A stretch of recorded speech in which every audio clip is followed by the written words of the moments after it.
Assalamualaikum warahmatullahi wabarakatuh. Jumpa lagi dengan saya pada mata kuliah Morfologi Tumbuhan. Pada pertemuan yang kedua ini kita akan membahas mengenai bangun daun. Pada materi bangun daun ini nanti kita akan menjabarkan mengenai bentuk daun, pangkal daun, dan ujung daun. Adapun tujuan pembelajaran kita hari ini adalah setelah mempelajari mengenai bangun daun, mahasiswa diharapkan dapat menjelaskan macam-macam bangun daun. Yang kedua, mahasiswa dapat membedakan bentuk dari pangkal daun. Yang ketiga, mahasiswa dapat membedakan bentuk dari ujung daun. Untuk lebih jelasnya mengenai materi bangun daun ini, dapat kita lihat penjabaran materi berikut ini.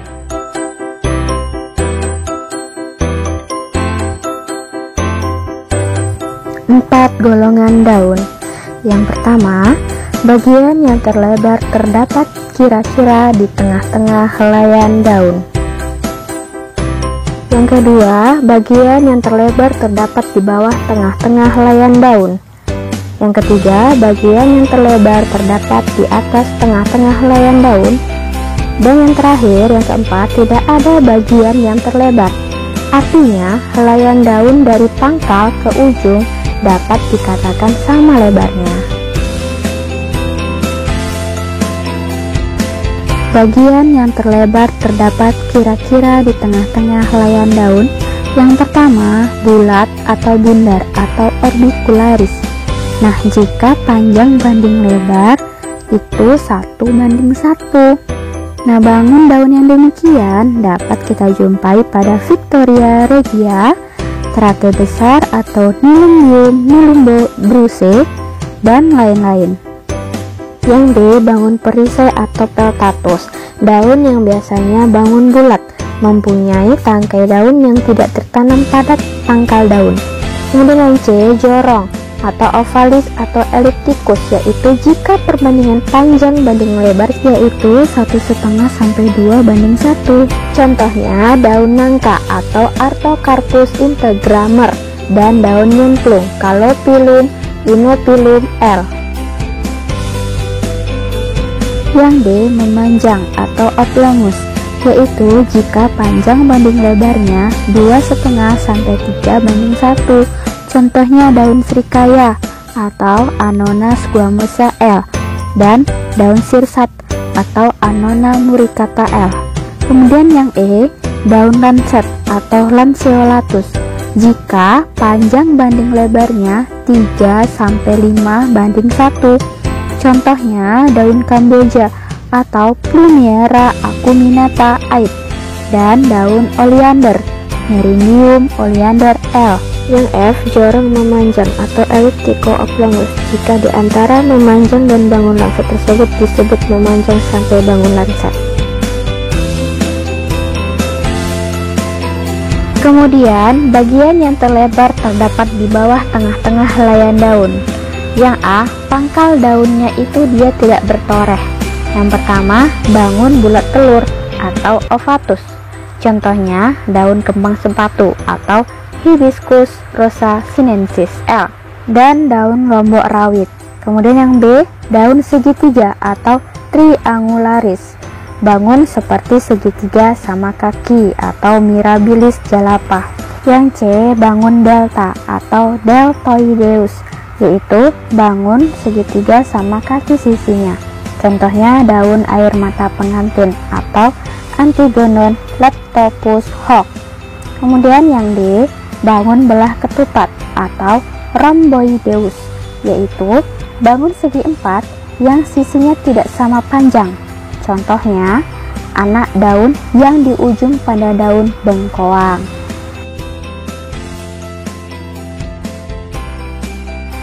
Nah, kemudian pangkal daunnya tuh bertoreh atau berlekuk. Yang pertama, bangun jantung atau chordatus, yaitu bangun seperti bulat telur, tetapi pangkal daun memperlihatkan suatu lekukan. Contohnya daun waru. Yang B, bangun ginjal atau kerinjal atau reniformis, yaitu daun yang pendek, lebar, yang ujungnya tumpul atau membulat, dan pangkal yang berlekuk dangkal.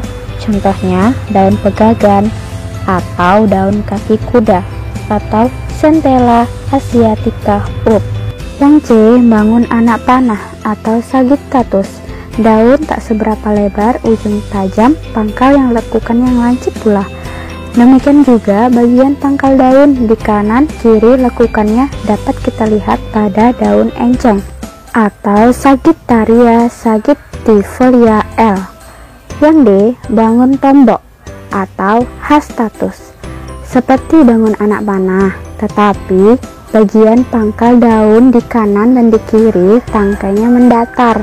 Contohnya daun wewehan atau Monocoria hastata Solm.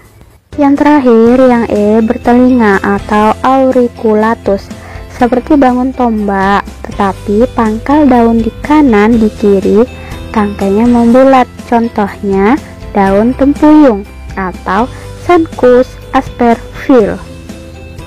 Nah, ini dia daun bunga sepatu, contoh dari bangun bulat telur atau ovatus, yang mana pangkal daunnya tidak bertoreh. Kemudian, bagian yang terlebar terdapat di atas tengah-tengah helaian daun. Yang pertama, bangun bulat telur sungsang atau obovatus, yaitu seperti telur, tetapi bagian yang lebar dekat ujung daun. Contohnya daun sawo kecil. Kemudian yang B, bangun jantung sungsang atau obcardatus. Contohnya daun sidaguri atau Sidaratusa L, daun calinci atau semanggi gunung atau Ocalis corniculata L. Yang C, bangun segitiga terbalik atau bangun pasa atau Ciniatus, misalnya anak daun semanggi. Yang D, bangun sudip atau bangun stampel atau solet atau spatulatus, seperti bangun bulat telur terbalik, tetapi bagian bawahnya memanjang, misalnya daun tapak liman atau Elepatopus camber L, dan daun lobak atau Raphanus sativus L. Nah, ini dia daun celincing, contoh dari bangun jantung sungsang, dan daun sawo kecil, contoh dari bangun bulat telur sungsang. Tidak ada bagian yang terlebar, artinya helaian daun dari pangkal ke ujung dapat dikatakan sama lebarnya. Nah, golongan ini termasuk daun-daun tumbuhan yang biasanya sempit atau lebarnya jauh berbeda jika dibandingkan dengan panjangnya daun. Nah, yang pertama bangun garis atau linearis. Nah, pada penampang melintangnya, pipih dan daunnya amat panjang, misalnya daun bermacam-macam rumput atau Gramineae. Yang B, bangun pita atau Ligulatus. Dia serupa bangun garis, tetapi lebih panjang, juga didapati pada jenis-jenis rumput, misalnya daun jagung. Kemudian yang C, bangun pendang atau Ensifermis. Seperti bangun garis, tetapi daunnya tebal di bagian tengah dan tipis kedua tepinya, misalnya daun nanas seberang. Yang D, daun paku atau Dabus atau Subulatus. Bentuknya daunnya hampir seperti siliander, ujungnya runcing, seluruh bagiannya kaku, misalnya daun Araucaria Cunninghami-Aid. Yang E, bangun jarum atau Acerosus. Serupa bangun paku, tetapi dia lebih kecil dan meruncing panjang, misalnya daun Pinus mercusi. Nah, daun jagung ini merupakan contoh dari bangun pita. Nah, kemudian ujung daun atau apex foli. Yang pertama, runcing atau acutus. Jika keduanya tepi daun di kanan kiri ibu tulang sedikit demi sedikit menuju ke atas dan pertemuannya pada puncak daun membentuk suatu sudut lancip lebih dari 90 derajat. Nah, ujung daun yang runcing lazim kita dapati pada daun-daun bangun, bulat memanjang, lancet, segitiga, delta, belah ketupat, dan lain-lain. Contohnya ujung daun oleander. Yang B, meruncing atau acuminatus. Seperti pada ujungnya runcing, tetapi titik pertemuan kedua tepi daunnya jauh lebih tinggi dari dugaan, hingga ujung daun nampak sempit panjang dan runcing. Contohnya ujung daun sirsak atau Annona muricata L. Yang C, tumpul atau obtusu. Tepi daun yang semulanya masih agak jauh dari ibu tulang cepat menuju ke suatu titik pertemuan hingga terbentuk sudut yang tumpul lebih dari 90 derajat. Nah, sering kita jumpai pada bangun bulat telur terbalik atau bangun sudut, contohnya daun sawo kecik. Kemudian yang D, membulat atau rotudatus. Seperti pada ujung yang tumpul, tetapi tidak terbentuk sudut sama sekali, hingga ujung daun merupakan semacam suatu busur. Terdapat pada daun yang bulat atau jorong, atau pada daun bangun ginjal. Contohnya ujung daun kaki kuda, atau Centella asiatica Ut, dan ujung daun teratai besar, atau Nelumbium nelumbodraceae. Yang E, rompang atau truncatus. Nah, ujung daunnya tampak sebagai garis yang rata. Contohnya ujung daun anak semanggi, daun jambu monyet. Yang F, terbelah atau retusus. Nah, jadi ujung daunnya itu justru memperlihatkan suatu lekukan. Kadang-kadang amat jelas. Contohnya ujung daun sidaguri atau Sideretusa L. Mungkin kadang-kadang terbelah ujungnya, tetapi hanya akan kelihatan jelas jika diadakan pemeriksaan yang teliti. Contohnya ujung daun bayam.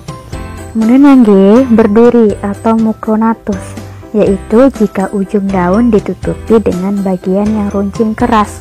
Nah, jadi dia tuh merupakan suatu duri. Contohnya ujung daun nanas seberang. Kemudian ada pangkal daun atau basis foli. Yang pertama, yaitu yang tepi daunnya di bagian itu tidak pernah bertemu, tetapi terpisah oleh pangkal ibu tulang atau ujung tangkai daun. Dalam keadaan demikian, pangkal daun dapat A, runcing atau akutus. Biasanya terdapat pada daun bangun memanjang, lanset, belah ketupat, dan lain-lain. Yang B, meruncing atau acuminatus. Biasanya pada daun bangun bulat telur sungsang atau daun bangun sudit. Dengan yang C, tumpul atau obtusus. Pada daun bangun bulat telur, kemudian jorong. Yang D, membulat atau rhodundatus. Nah, ini terdapat pada daun-daun bangun bulat, jorong, dan bulat telur. Yang E, rompang atau rata atau truncatus. Nah, terdapat pada daun-daun bangun segitiga, delta, dan tombak. Kemudian yang F, berleku atau emarginatus. Nah, terdapat pada daun-daun bangun jantung, ginjal, dan anak panah. Yang kedua, yang tepi daunnya dapat bertemu dan berlekatan sama lain.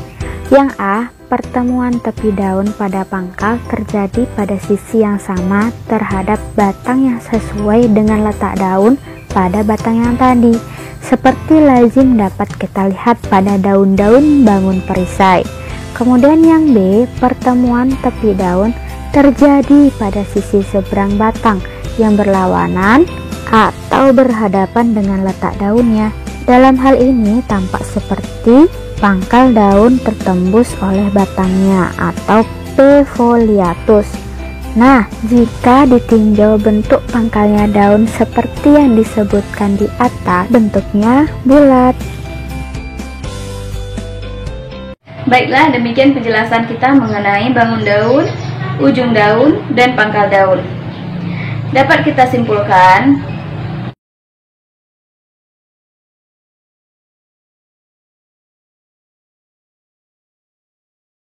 Untuk tugas kita minggu ini,